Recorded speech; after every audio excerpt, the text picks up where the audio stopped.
Yes, hello, welcome boys and girls. This is only a kind of informative video.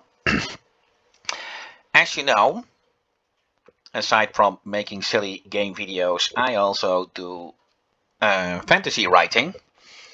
And the people of the fantasy world that I write about have their very own clock system.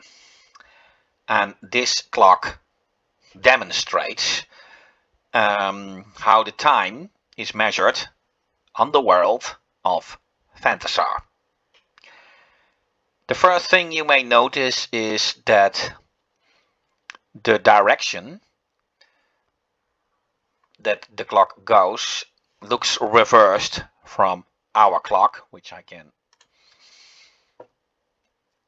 just show.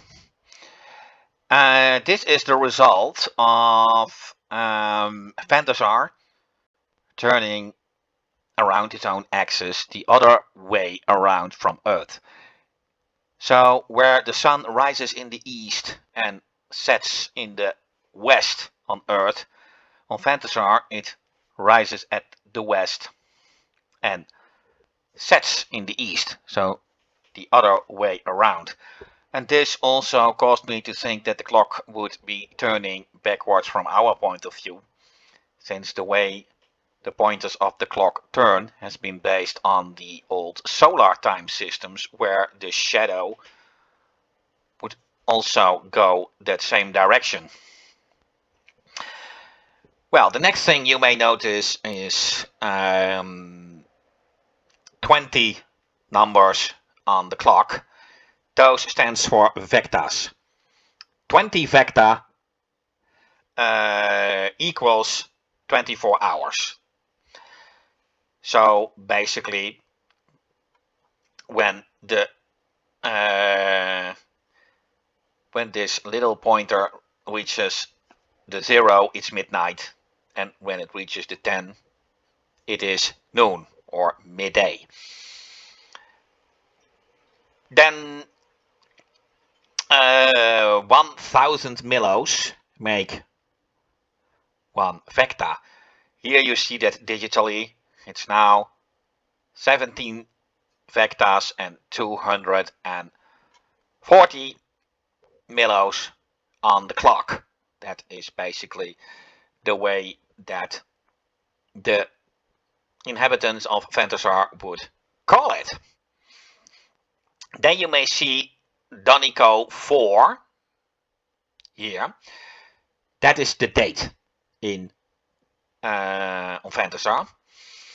Now I don't have the entire list with me, but the calendar on Phantasar is divided in decas.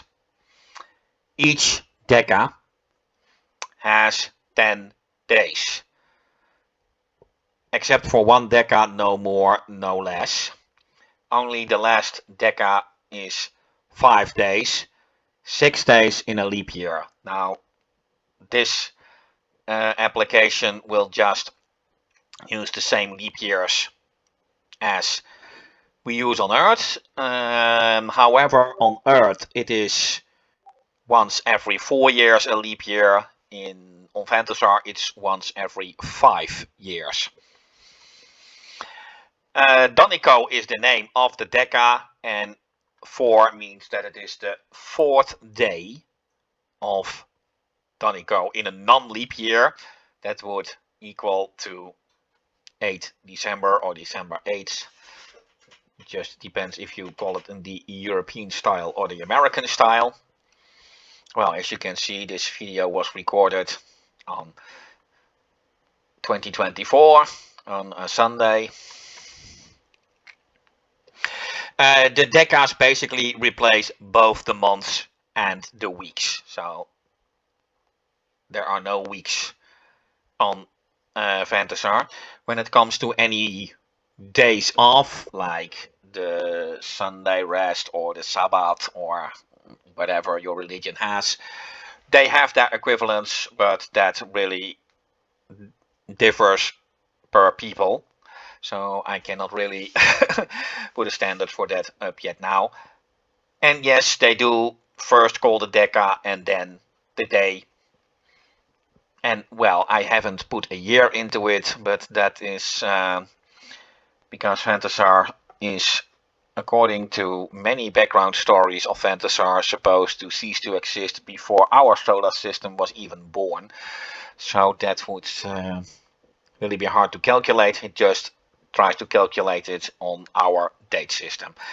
And well, yeah, I'm not really good in presenting these things in a video like this, but that is basically how the Phantasar clock and Phantasar calendar work. I hope you like it. And the application Gwendolyn, you can see it now marked as a WIP or work in progress. The application is almost finished. And I will put a link to the GitHub repository in the comments, in the description below. So far, my explanation of the Phantasar clock. Goodbye, au revoir, auf Wiedersehen and tot ziens.